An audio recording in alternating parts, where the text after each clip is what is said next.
ನಮಸ್ಕಾರ ವೀಕ್ಷಕರೇ, ನೀವು ನೋಡ್ತಾ ಇದ್ದೀರಾ KK2 ನ್ಯೂಸ್. ನಾನು ಶ್ರೀನಿಧಿ. ಸೌಲಭ್ಯ ವಂಚಿತರು ಮತ್ತು ಶೋಷಿತರ ಪರ ನಾನು ಸದಾ ನಿಲ್ತೇನೆ, ನಿಮ್ಮ ಬೆಂಬಲ ನನಗಿರಲಿ ಎಂದು ಮುಖ್ಯಮಂತ್ರಿ ಸಿದ್ದರಾಮಯ್ಯ ಅಭಯ ನೀಡಿದರು. ಇಂದು ದೇವದುರ್ಗ ತಾಲೂಕಿನ ತಿಂತಣಿಯಲ್ಲಿರುವ ಕಲಬುರಗಿ ವಿಭಾಗದ ಕನಕ ಗುರುಪೀಠದ ಹಾಲುಮತ ಸಂಸ್ಕೃತಿ ವೈಭವ 2024ಕ್ಕೆ ಡೊಳ್ಳು ಬಾರಿಸುವ ಮೂಲಕ ಚಾಲನೆ ನೀಡಿ ಮಾತನಾಡಿದ ಅವರು, ಶೋಷಿತರ ತಮ್ಮ ಹಕ್ಕುಗಳಿಗಾಗಿ ಜಾತಿ ಸಮಾವೇಶ ನಡೆಸುವುದು ತಪ್ಪಲ್ಲ. ಆದರೆ ರಾಜಕೀಯವಾಗಿ ಆರ್ಥಿಕವಾಗಿ ಪ್ರಬಲರಾದ ಜಾತಿಯವರು ಜಾತಿ ಸಮಾವೇಶ ನಡೆಸಿದ್ರೆ ತಪ್ಪು ಎಂದು ಲೋಹಿಯಾ ಅವರ ಮಾತು ಉಲ್ಲೇಖಿಸಿದರು. ಡಾಕ್ಟರ್ BR ಅಂಬೇಡ್ಕರ್ ಅವರ ಆಶಯದಂತೆ ಸಮಾಜ ನಿರ್ಮಾಣವಾಗಬೇಕಾದ್ರೆ ದೇಶದ ಸಂಪತ್ತು ರಾಜಕೀಯ ಅಧಿಕಾರ ಸಮನಾಗಿ ಹಂಚಿಕೆಯಾಗಬೇಕು. ಇದನ್ನೇ ಬಸವಣ್ಣನವರು ಕಾಯಕ ಮತ್ತು ದಾಸೋಹ ಎಂದು ಸಾರಿದ್ದಾರೆ.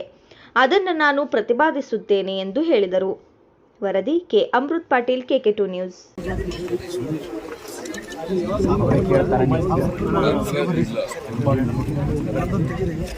ಪ್ರಕಾಶ್ ಹೆಗ್ಡೆ ಇರೋದು ಈಗ backward class commission Prakash Hegde ಸರ್ಕಾರದಲ್ಲಿ ತಗೊಳ್ಳಿಲ್ಲ, ಅವ್ರ ರಿಪೋರ್ಟ್ ತಗೊಳ್ಳಿಲ್ಲ. ಆಗ ಕುಮಾರಸ್ವಾಮಿ ಇದ್ರು ತಗೊಳ್ಳಿಲ್ಲ, ಮುಖ್ಯಮಂತ್ರಿ ಅವ್ರು ತಗೊಳ್ಳದೆ ಈಗ ನಾನು 2 ತಿಂಗಳು ಟೈಮ್ ಕೊಟ್ಟಿದ್ದೀನಿ. ಅಷ್ಟೊಳಗಡೆ ಕೊಟ್ಟು ತಗೊಳ್ತೀನಿ.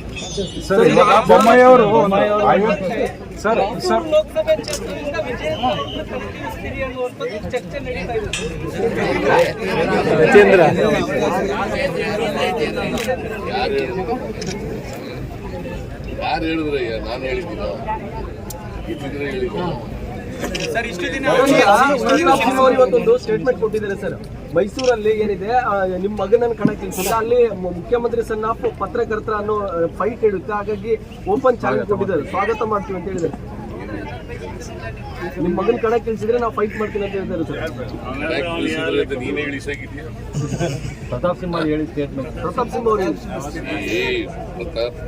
ಪ್ರತಾಪ್ ಸಿಂಹ ಏನಾದ್ರು ಹೇಳಿ ಅವ್ರಿಗೆ ಅದರಿಂದ ಏನೇನೋ ತುಂಬ ಚಡ್ಪಡಿಸ್ತಾ ಇದ್ದಾರೆ. ನಾವು ಎದ್ದಿದ್ರೆ ನಿಲ್ಲಿಸ್ತೀವಿ ಅಂತ ಆಗಲಿ, ನಾನಾಗಲಿ ಅಲ್ವಾ ಹೇಳಿದೀವ? ಊಹಾಪೋ ಅಲ್ಲ, ಅಲ್ಲಿ ಕ್ಷೇತ್ರದವ್ರು ಇದ್ದಾರಲ್ಲ, MLAಗಳು,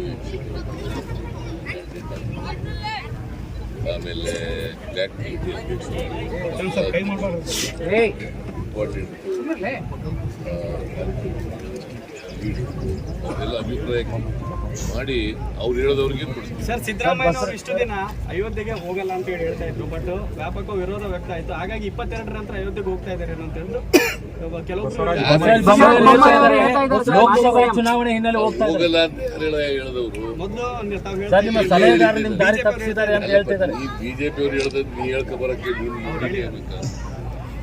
ಬಿಜೆಪಿಯವರು ಅವ್ರು ರಾಜಕೀಯ ಮಾಡ್ತಾ ಇದ್ದಾರೆ. ಅಯೋಧ್ಯೆಯಲ್ಲಿ ಶ್ರೀರಾಮಚಂದ್ರನ ಪ್ರತಿಮೆ ಪ್ರತಿಷ್ಠಾಪನೆ ಮಾಡಲಿಕ್ಕೆ ನಮ್ಮದೇ ಅದು ರಾಜಕೀಯ ಮಾಡಬೇಕು. 22ನೇ ತಾರೀಕು ರಾಜಕೀಯ ಮಾಡಕ್ಕೆ ಹೋಗಿದ್ದಾರೆ.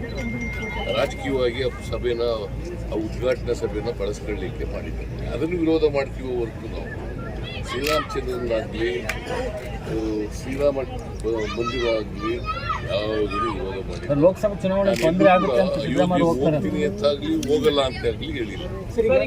ನಾಳಪ್ಪ ಈಗ ಹೇಳಿದ್ರೆ ಎಲ್ಲಾದ್ರು ನೀವೇ ಎಲ್ಲರೂ ಹುಟ್ಟಿಸ್ಬಿಟ್ಟು ಕೇಳಿದ್ರೆ ಏನ್ ಮಾಡ್ಬೇಕು?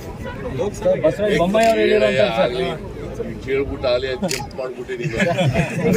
ಸರ್, ಬೊಮ್ಮಾಯಿ ಅವರು ಹೇಳ್ತಾ ಇದ್ದಾರೆ ಲೋಕಸಭಾ ಚುನಾವಣೆ ತೊಂದರೆ ಆಗುತ್ತೆ ಅಂತ ಸಿದ್ದರಾಮಯ್ಯ ಹೋಗ್ತಾರೆ ಅಂತ.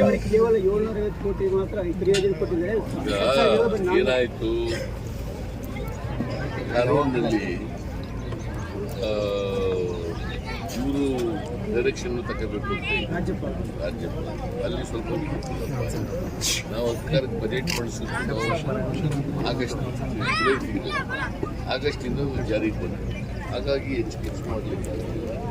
ಆದರೂ ಕೂಡ ಹೆಚ್ಚು ಖರ್ಚು ಮಾಡಬೇಕು ಅಂತೇಳಿ ನಾವು ಮೊನ್ನೆ ಮೀಟಿಂಗ್ ಕರೆದು ಎಲ್ರಿಗೂ ತಾಕೀತು ಮಾಡಿದ್ವಿ. ಕಾಂಗ್ರೆಸ್ ಯಾವಾಗಲೂ ಕೂಡ ಮುಸ್ಲಿಂ ತುಷ್ಟೀಕರಣ ರಾಜಕೀಯನೇ ಮಾಡ್ಕೊಂಡು ಬರ್ತಾ ಇದೆ ಅಂತ ನಿನ್ನೆ ಪ್ರಹ್ಲಾದ್ ಜೋಶಿ ಅವರು ನಿನ್ನೆ ಹೇಳಿದ್ದಾರೆ ಸರ್. ರಾಜಕೀಯನ ಮಾಡ್ಕೊಂಡು ಬರ್ತಿದ್ದಾರೆ, ಮುಸ್ಲಿಂ ಅವ್ರಿಗೆ ಬೇಕಾದಂತ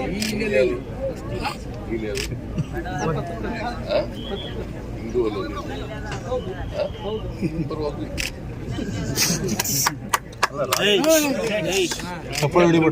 ಈ ಸಮಾಜದಲ್ಲಿರ್ತಕ್ಕಂಥ ಎಲ್ಲ ಜಾತಿ ಎಲ್ಲ ಧರ್ಮ ಬರೀ ಯಾವುದೋ ಒಂದು ಧರ್ಮ ಒಂದು ಜಾತಿ ಇಲ್ಲ. ನಾವು ಬಿಜೆಪಿ ಅಲ್ಲ, ಧರ್ಮದ ಆಧಾರದ ಮೇಲೆ ಸಮಾಜ ಹೊಡಿತಕ್ಕಂಥವರಲ್ಲ, ಜಾತಿ ಆಧಾರದ ಮೇಲೆ ಸಮಾಜ ಹೊಡಿತಕ್ಕಂಥವರಲ್ಲ. ನಾವು ಜಾತ್ಯಾತೀತ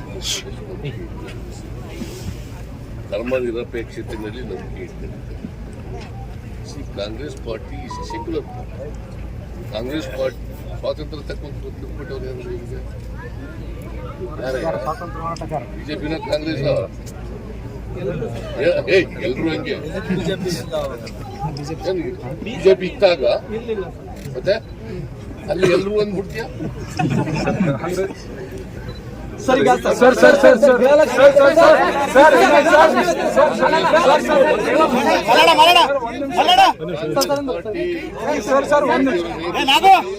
ಹೋರಾಟ ಮಾಡಿ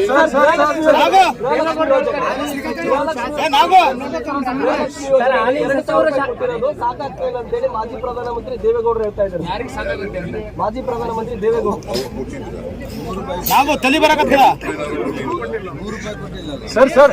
ಸರ್